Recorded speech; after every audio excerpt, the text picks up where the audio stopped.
بسم اللہ الرحمن الرحیم۔ یا ایھا النبی، اے بلند شان والے، اتق اللہ، ڈرتے رہو اللہ سے، ولا تطع الکافرین، اور نہ بات ماننا کافروں کی، والمنافقین، اور دغا بازوں کی، ان اللہ، بے شک اللہ، کان علیما حکیما، ہے جاننے والا، حکمتوں والا۔ یا ایھا النبی، تنبیہ برائے نبی صلی اللہ علیہ وسلم۔ مفسرین حضرات نے ان آیات کے شان نزول میں لکھا ہے کہ مشرکین کا ایک وفد مدینہ منورہ گیا اور مدینہ منورہ کے منافقین کو ساتھ لیا اور نبی پاک صلی اللہ علیہ وسلم کی خدمت میں صلح کا پیغام بھیجا اور پیشکش کی کہ دو مسئلے ہیں۔ ایک یہ ہے کہ یہ حضرات معبودان جو ہمارے ہیں یہ کر سکتے ہیں، اور دوسرا یہ ہے کہ کروا سکتے ہیں۔ ہؤلاء شفاؤنا عند اللہ، تو ایک شک ہم چھوڑ دیتے ہیں اور ایک رعایت آپ کر دیں، بس اتنا مان لیں کہ یہ ہماری پکار سنتے ہیں اور سفارشیں کرتے ہیں۔ تو آپ اتنی بات ماننے کے بعد جو بات کہیں گے ہم مانیں گے۔ تو اس پر آپ پریشان ہوئے اور آپ صلی اللہ علیہ وسلم کے ساتھ جو مومنین تھے انہوں نے ارادہ کیا کہ ان مشرکین اور منافقین کو بھی قتل کرنا چاہیے اس صلح کی پیشکش پر۔ تو اس پس منظر میں یہ آیات نازل ہوئی۔ آپ کے پاس لکھا ہے یہ شان نزول کہ ابو سفیان، اکرمہ اور ابل آور سلمی قدموا علیہ صلی اللہ علیہ وسلم فی المواضعۃ التی کانت بینہ و بینہم، یہ آپ کے پاس آئے، وقام معہم، اور ان کے ساتھ عبداللہ بن ابی اور ابن کشیر، ابن کیس، یہ جو اکابرین منافقین تھے یہ بھی تھے۔ فقالوا لرسول اللہ صلی اللہ علیہ وسلم، انہوں نے کہا کہ رسول اللہ صلی اللہ علیہ وسلم کی خدمت میں کہ آپ ہمارے آلہہ کا ذکر چھوڑ دیں، وَقُلْ إِنَّهَا تَشْفَعُ وَتَنْفَعُ، بس اتنا کہیں کہ یہ سفارش کرتے ہیں اور یہی ان کا نفع ہے۔ نَرْضَعُكَ وَرَبَّكَ، تو ہم آپ اور آپ کے دین سے تعرض نہیں کریں گے۔ فَشَقَّ ذَلِكَ عَلَى النَّبِيِّ، نبی پاک صلی اللہ علیہ وسلم پر یہ بات گراں گزری اور مومنین پر بھی، اور ہمو بقتلہم، انہوں نے ارادہ کیا کہ ان کو قتل کریں. فنزلت اتق اللہ، یہ آیات نازل ہوئی ابو سعود وغیرہ میں مذکور ہے. اب یہاں پر یا ایھا النبی جو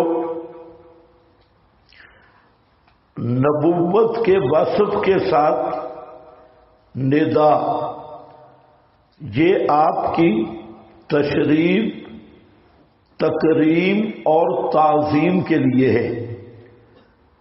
فی ندائہ بعنوان النبوت تنبیہہ بشانہ، یہ آپ کے عظمت شان اور تنبیہ علی سمو مکانہ، یہ آپ کے درجہ کی بلندی پر تنبیہ ہے.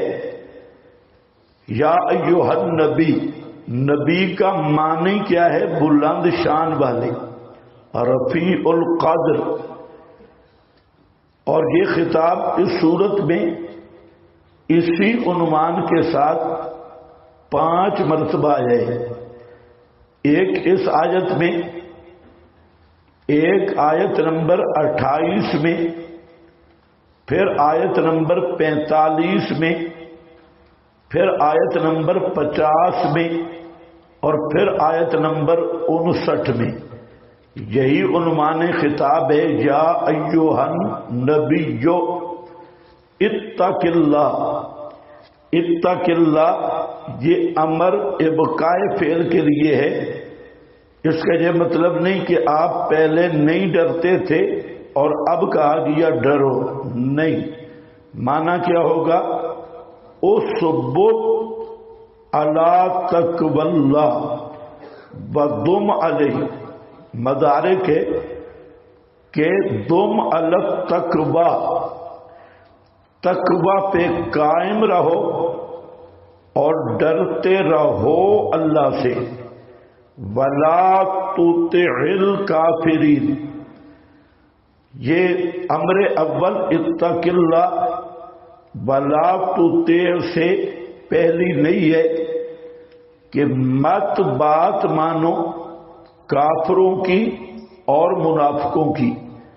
کافر اور دغا بازوں کی بات کیا تھی کہ اتنی بات مان لو کہ ہؤلاء شفاؤنا عند اللہ، استشفاء کا عقیدہ مان لو، ہم آپ کے ساتھ ہیں. تو اس استشفاء اور شفاعت قہریہ کے عقیدے والے مسئلہ میں لا تطع، ان کی بات نہیں ماننی.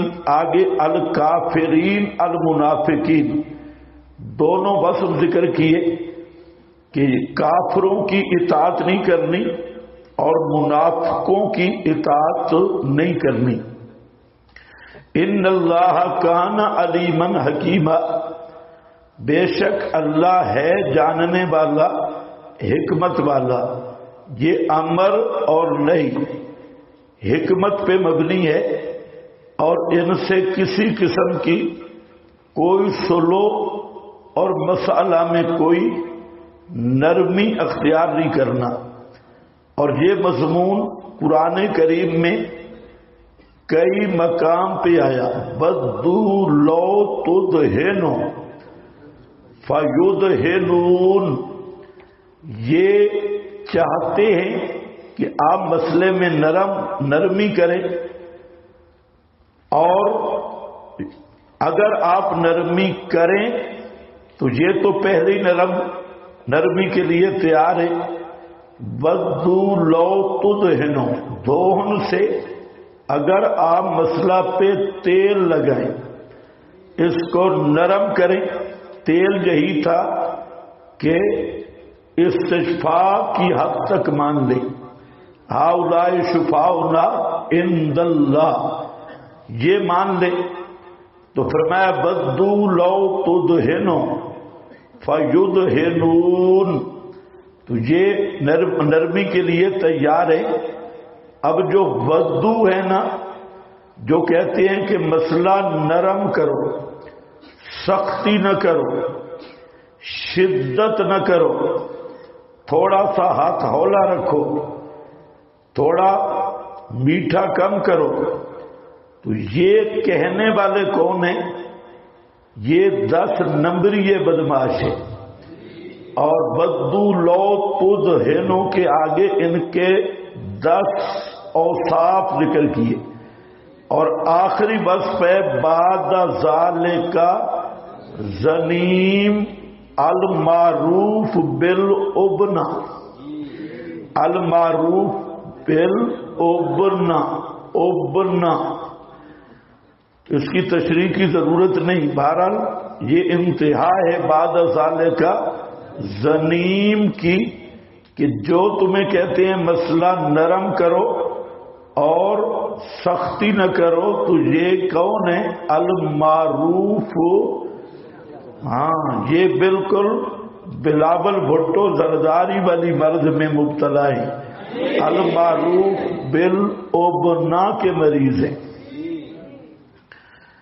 تو یہ آخری دفعہ ان پہ۔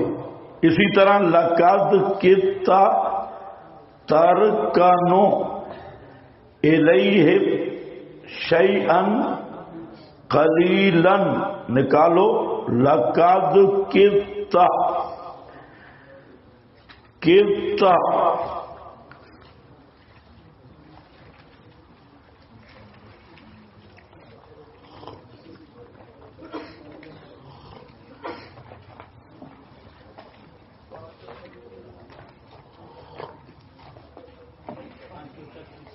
پانچ سو 36۔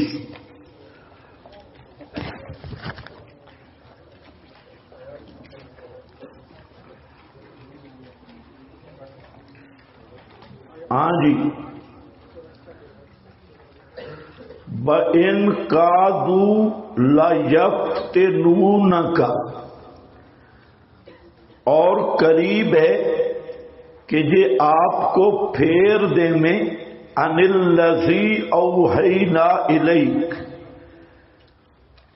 اس مسئلہ توحید سے جو وحی کی ہم نے آپ کی طرف، لِتَفْتَرِیَ علینا غیرہ، تاکہ آپ افترا کریں ہم پر غیر وحی کا، جو ہم نے وحی کی اس کے علاوہ کا۔ اذن اس وقت لَتَّخَذُوكَ خلیلا، بنا لیں گے آپ کو دلی دوست، بلولا ان ثبتناک، اگر ہم آپ کو مضبوط نہ رکھتے، ثبتناک یعنی عصمت عطا نہ کرتے، لقد کدت ترکن الیہم، البتہ تحقیق آپ قریب تھا کہ میلان کرتے طرف ان کے، شیئن قلیلا، قاد یکاد و باب عدم وقوع فعل پہ دلالت کرتا ہے، اور پھر ترکن رکون کا معنی جھکنا، میل ہونا، اور شیئن مادہ عام نکرہ ہے، اور تنوین میں تقلیل کا معنی ہے، قلیلاً مادتن بھی قلت اور تنوین بھی قلت کا۔ فرمایا کہ اگر آپ تھوڑا سا معمولی سے معمولی بھی ان کی طرف رکون اختیار کرتے اور مسئلہ ڈھیلا کرتے، اذن لَأَذَقْنَاكَ ضِعْفَ الْحَیَاةِ وَضِعْفَ الْمَمَاتِ، تو اس وقت البتہ چکھاتے ہم آپ کو بھی ڈبل عذاب زندگی کا اور ڈبل عذاب ممات، موت کا، تو زندگی اور موت کا ڈبل عذاب ملتا، ضعف الممات، ثم لا تجد لک علینا نصیرا۔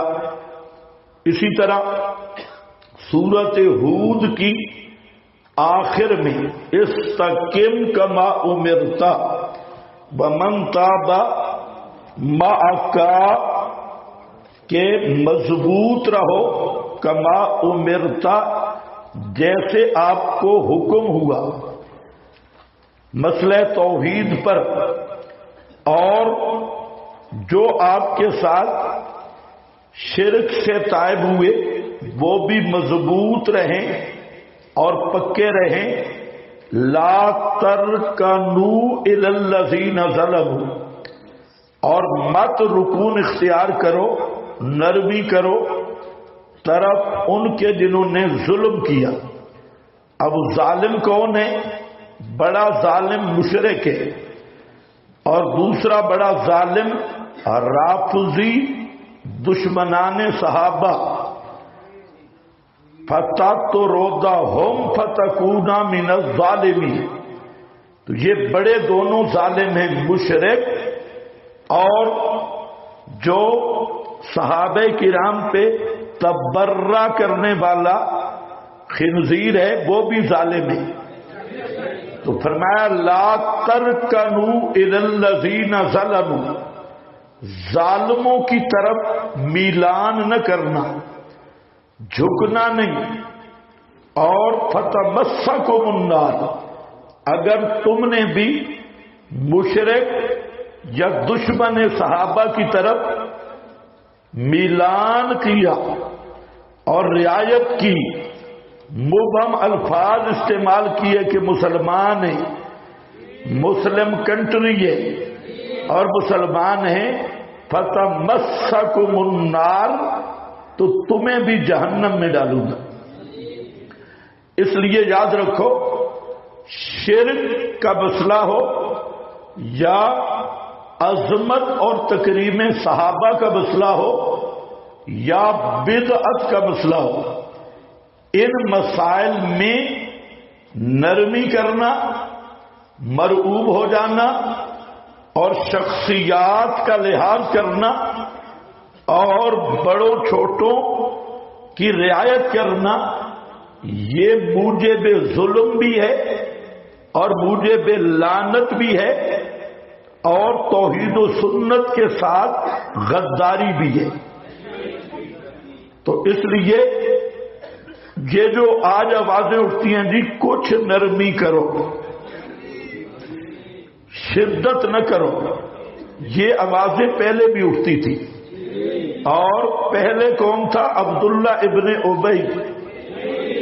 یہ بزرگ یہی مشورہ دیتا تھا، ماحول سازگار نہیں، حالات ٹھیک نہیں، اور اس لیے تھوڑا سیاسی کمپرومائز کرنا چاہیے، سیاسی بیانات دینے چاہیے. ہاں آج بھی سیاسی مغفرتیں اور سیاسی دعائیں اور سیاسی جنازے، یہ کس کا طریق ہے؟ عبداللہ ابن ابی کا، انہی منافقین کا طریقہ ہے. تو فرمایا اتق اللہ، ڈرتے رہو اللہ سے، بلا تطع الکافرین، اور نہ بات ماننی، نہ کہا مانو کافروں کا اور منافقین، مفاد پرستوں کا، دغا بازوں کا اور 10 نمبری بدماش صوفیوں کا. بل منافقین، منافق یہی ہے مطلب پرست جس کا کوئی مذہب نہیں، کوئی عقیدہ نہیں، اپنا مفاد اور اپنا لالچ اس کے اردا گرد اس کی سوچ اور فکر ہے. فرمایا ان کی بات نہ ماننا. وَاتَّبِعْ لا تُطِعْ کے نیچے ایک لفظ لکھا ہے امام قرطبی کا، کیا ہے؟ لا تمل الیہم، ان کی طرف میلان نہ کرنا، نرمی کا سوچنا تک نہیں. وَاتَّبِعْ، اور پوری تابع داری کرو، ما یوحا الیک، جو وحی کیا گیا طرف آپ کے، من ربک، آپ کے رب کی طرف سے، ما یوحا سے مراد پورا قرآن ہے، پورا قرآن، اور واتبع قرآن کی اتباع کرو، جو آپ کی طرف وحی آئی اس کی پوری اتباع کرو، منافقین کی بات نہ مانو، کافروں کی بات نہ مانو، کس کی بات مانو؟ ما یوحا، قرآن کے متبع بن کے رہو، اور ما یوحا کے متبع بن کے رہو۔ اس میں عنوان آیا کہ پیغمبر کریم صلی اللہ علیہ وسلم مکلف اور پابند ہیں اتباع الوحی کے، اتباع القرآن کے، کہ قرآن کی آپ اتباع کرتے رہیں۔ تو پیغمبر کریم خود متبع القرآن ہے، تو کیا پیغمبر کی حدیث وہ قرآن کے خلاف آ سکتی؟ اور جو قرآن کے خلاف روایت پہ کالا رسول اللہ کہتا ہے وہ اتنا بدماش ہے اور اتنا دغے باز ہے کہ وہ رسول اللہ کے ذمہ تکذیب قرآن لگا رہا ہے اور پیغمبر پہ الزام لگا رہا ہے کہ پیغمبر نے قرآن کے خلاف کیا، حالانکہ پیغمبر پابند ہیں قرآن کے۔ اور اس مضمون کی بہت ساری آیات آئی، سورہ یونس کا مقام بھی میں نے آپ کو دکھایا تھا، ان اتبع الا ما یوحا، میں صرف اس کی اتباع کرتا ہوں جو میری طرف وحی آتی ہے۔ تو اس لیے یاد رکھنا، اسی سے محدثین اور فقہا تمام طبقات کے متفق ہیں کہ اگر ایسی روایت ہے پیغمبر کی طرف منسوب جو معارض قرآن ہے، صریح نص کے معارض ہے، تو وہ روایت من گھڑت سمجھی جائے گی، موضوع سمجھی جائے گی، اور راویوں کی طرف سے افتراء آمدن یا ان غیر آمد نسیانن راویوں کے ذمہ لگائی جائے گی، کیونکہ پیغمبر کریم کبھی قرآن کے خلاف کر سکتے نہیں۔ وجہ یہ ہے کہ واتبع ما یوحا الیک من ربک، یہ آیت نص کرتی ہے کہ کوئی نبی کا فرمان وہ قرآن کے خلاف آ سکتا نہیں۔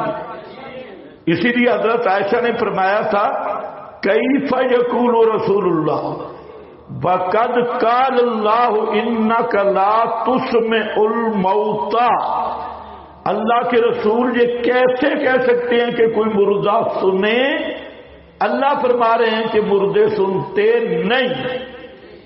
کیف یقول، یہ کیسے آپ کہہ سکتی ہیں؟ آپ کا یہ فرمان ہو سکتا ہی نہیں۔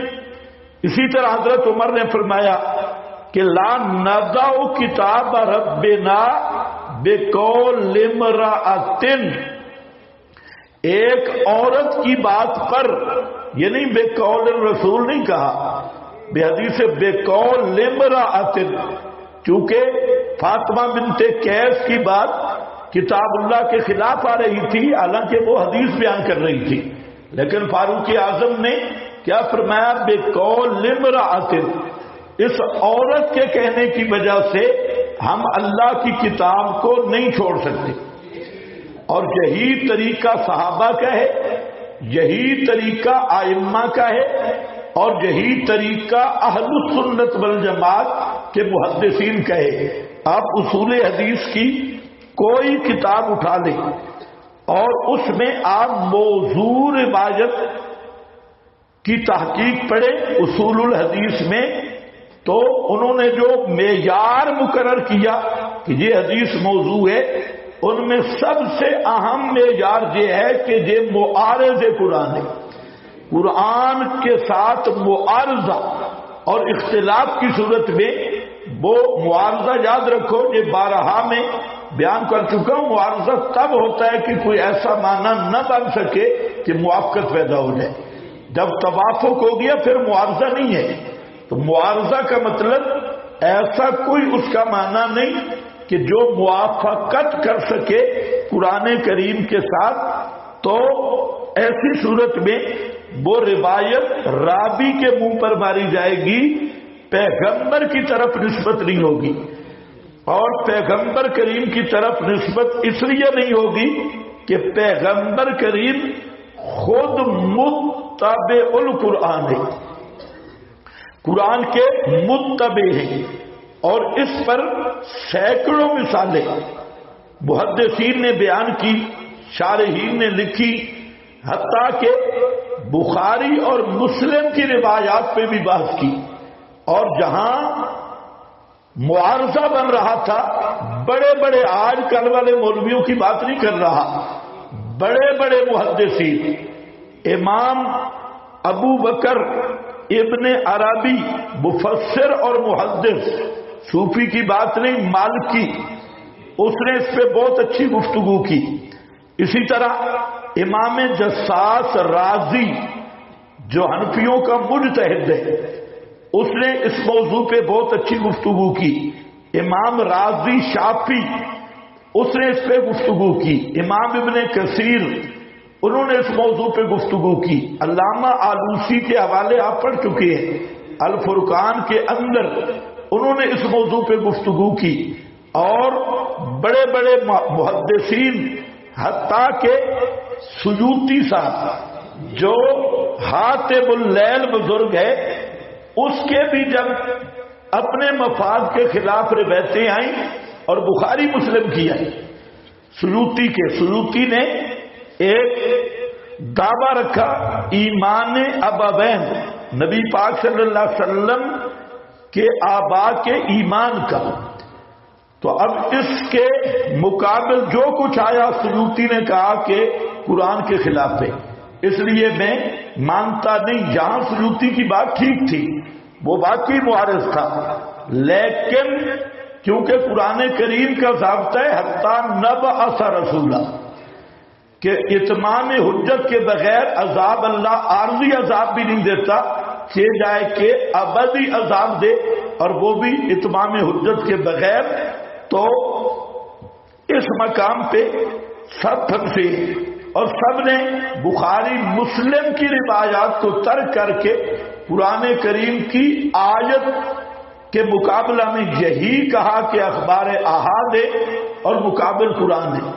اور سب کے سب شارحین سوا چند ایک جو بزرگ تھے، وہ جہاں اڑ گئے ضد میں، ملا علی قاری جیسے، اور انہوں نے پھر رسالے لکھ مارے ابوین کے ایمان، عدم ایمان پر آپ کے والدین کے۔ تو یہ ملا علی قاری کی بڑی لغزشوں میں سے ایک لغزش اور ذلت قلم ہے۔ تو خیر بہرحال، بتبع ما یوحی الیک، اور اتباع کرتے رہو ما یوحی الیک، جو وحی کیا جا رہا ہے، یا وحی کیا گیا طرف تمہارے، یا کیا جائے گا طرف تمہارے، سیاقی معنی ہوگا وہ وحی کیا گیا۔ ابھی حامیم سجدہ میں آپ نے پڑھا کہ وہی کیا چیز وہی تھی، ما لکم من دونہ من ولی ولا شفیع افلا تتذکرون۔ یہ سورہ الف لام میم سجدہ، اس کی آیت نمبر 4، یہ سیاقن یہ ہے، اس میں آپ کے پاس لکھا ہے کہ قرآن کے مسئلہ کے پیچھے چلنا ہے، اتباع کرنی ہے۔ اور یہ جو مشرکین ابراہیم، اسماعیل، لات، منات، عزا، حبل اور سوا، بد، یغوث، یعوق، نصر، یہ پنجتن پاک بھی عرب میں تھے، ان کے بارے میں کہتے ہیں کہ یہ ہماری ان کے آگے، ان کی اللہ کے آگے، یہ ہمارے سفارشی ہیں، ہمارے کام کروا دیتے ہیں۔ قطعاً یہ بات نہیں ماننی. وَاتَّبِعْ مَا يُوحَىٰ إِلَيْكَ مِن رَّبِّكَ إِنَّ اللَّهَ بے شک اللہ کان بما تعملون خبیرا ہے ساتھ اس کے جو تم کرتے ہو پورا خبردار. بتوکل علی اللہ، بتوکل علیہ کی جگہ پہ آیا بتوکل علی اللہ، مقام ضمیر ہے، ضمیر کی جگہ پہ اس میں ظاہر آیا. کیوں؟ بتانے کے لیے کہ توکل کے لائق ہی اللہ ہے. توکل علی اللہ، اللہ ہی پر بھروسہ رکھ. ما فوق الاسباب، کیونکہ توکل کا معنی استعمال اسباب کے بعد جو نتیجہ فوق الاسباب ہے، اس میں اللہ ہی پر بھروسہ رکھ. کافی اللہ کا ما تخافہ منہم، کیونکہ ادھر منافقین بھی تھے، ادھر اکابر قریش بھی تھے، ادھر یہودی بھی تھے، اور سب یہی پروگرام کر رہے تھے کہ کچھ نہ کچھ صلح ہو، نہیں تو ہم یاں اور یوں کر دیں گے. یہ دھمکیاں دے رہے تھے. تو اللہ نے فرمایا کہ ان بے ایمانوں کی ایک نہیں ماننی، آپ قرآن کی اتباع کریں، ڈٹ کے رہیں قرآن کی اتباع پر. باقی یہ کیا کر لیں گے ان کو میں خود سنبھالوں گا. ہاں اسی طرح سورت المائدہ میں بھی یہی مضمون ہے. بلغ ما انزل الیک من ربک، بلغ ما انزل الیک من ربک ان لم تفعل فما بلغت رسالتہ واللہ یعصمک من الناس.